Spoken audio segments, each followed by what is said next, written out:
There's recently been a huge trend with content creators making educational courses, and that obviously means that their fans are interested in platforms that offer such collaborations. But at the end of the day, you'd only want to use the very best option available, and that goes for creators and audiences alike.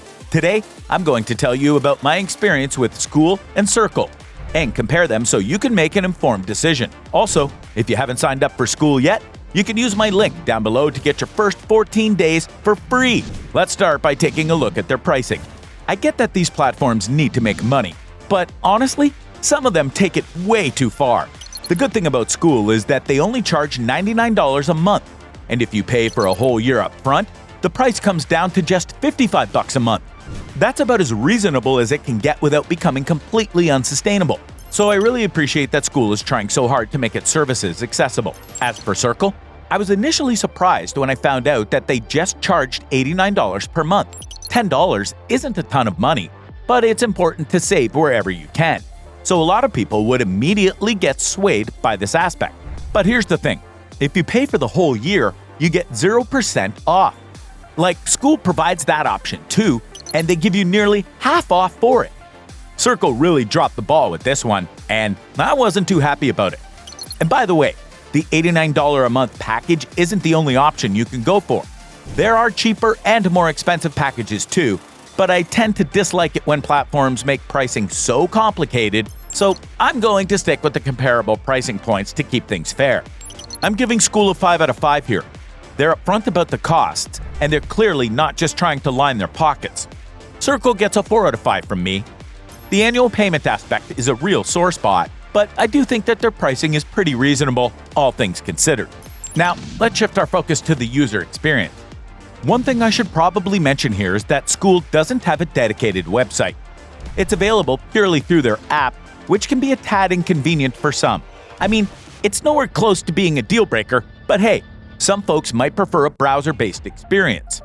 In my view, the app provides an intuitive enough interface that my experience was as good as I could have hoped. Everything is smooth and loads at lightning speeds, and the interface is specifically designed to cater to the less tech-savvy crowd out there. That's a solid plus point, because a lot of users might not have that much experience with using apps, and they definitely won't have a hard time figuring out how things work on Skool. The gamified learning experience is another big advantage, allowing users to compete on leaderboards, which can seriously boost engagement for course creators. It makes for a very interactive experience for learners as well, so everyone gets something out of their experience with Skool. On top of everything else, Skool provides an all-in-one platform. You can launch and manage all of your courses through the app, which means no interacting with third parties. This makes it way easier to get students to sign up for your courses. They won't have to deal with a dozen sites just to get their account set up, which increases the chances that they'd give your course a try. With that said, I do have one gripe about Skool, namely that they don't offer video hosting.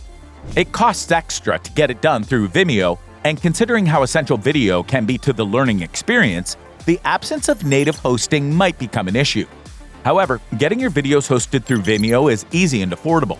So I don't see this being a major problem for anyone, because it certainly wasn't for me. Moving on, let's talk about Skool's user experience. Right off the bat, I could tell that I was dealing with a super professionally designed app, and the possibility to use the platform in a web browser was great too. There are also plenty of customization options, plus the ability to send direct messages. That second bit might actually be a double-edged sword though.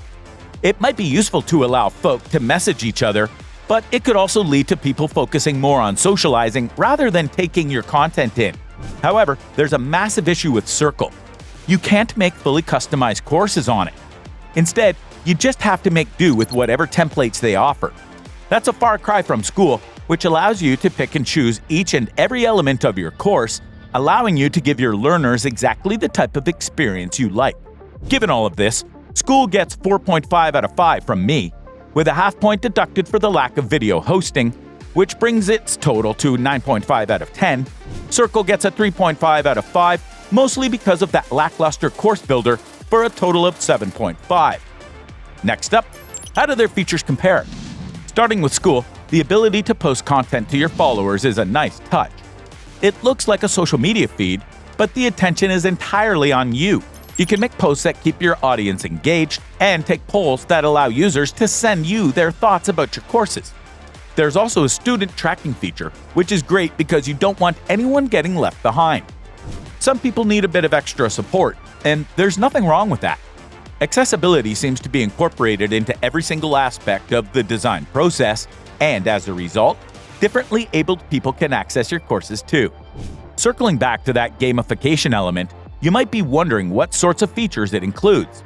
Well, users get points based on how much they engage with content. That makes things a whole lot easier for creators because the engagement just comes pouring in when users find out that they can score internet points. The presence of a leaderboard allows for some healthy competition, and the best part is that there are weekly, monthly, and all-time leaderboards.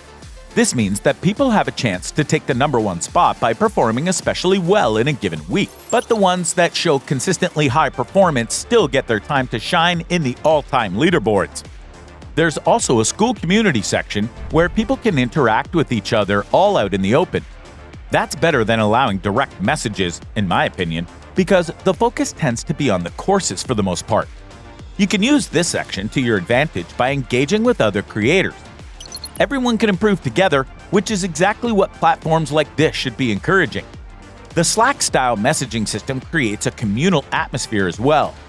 People can send messages, and they can do it in a more convenient and education-friendly way than on Circle. As for Circle, the first thing I liked about their features was that you have full control over who can see your courses. If you want to make them publicly available, go for it. But you also have the option to make secret courses that are only available to a select group of people. I've already mentioned private messaging, and why I don't like it all that much, but the ability to customize profiles based on your preference kind of goes hand in hand with that, and that's a feature that I actually like. The live streaming feature is yet another example of Circle's innovative approach, and it's something that Skool lacks. What's more, you can make landing pages that can attract more users, and you have the ability to make your community look just like what you envision. That's ideal for people who have a very specific brand and want their courses to match their branding as closely as possible. There are moderation features too, but they cost extra, so no extra points there. Overall, Skool gets another 5 out of 5. They deserve it after making such a feature-packed experience, and their total now sits at 14.5 out of 15. Circle gets another 4 out of 5 for a total of 11.5 out of 15. That means that Skool is the winner, and boy did they earn it. The extremely addictive gamification feature should be a case study for people who want to learn how to make an engaging app. The pricing is simple and reasonable, and the student tracking features ensure that you can give everyone value for money while boosting your own profile. Circle, on the other hand, is a prime example of missed potential. As much as I love the customization options, the confusing pricing tiers, coupled with the really underwhelming course creation tool, left a really bad taste in my mouth. 11.5 out of 15 isn't a failing grade, but I was this close to just deleting the app out of frustration. Also, if you haven't signed up for Skool yet, you can use my link down below to get your first 14 days for free. But what do you think? Will you be trying either of these platforms anytime soon? Let me know what you think if you do. That's all for now. I'll see you in the next one.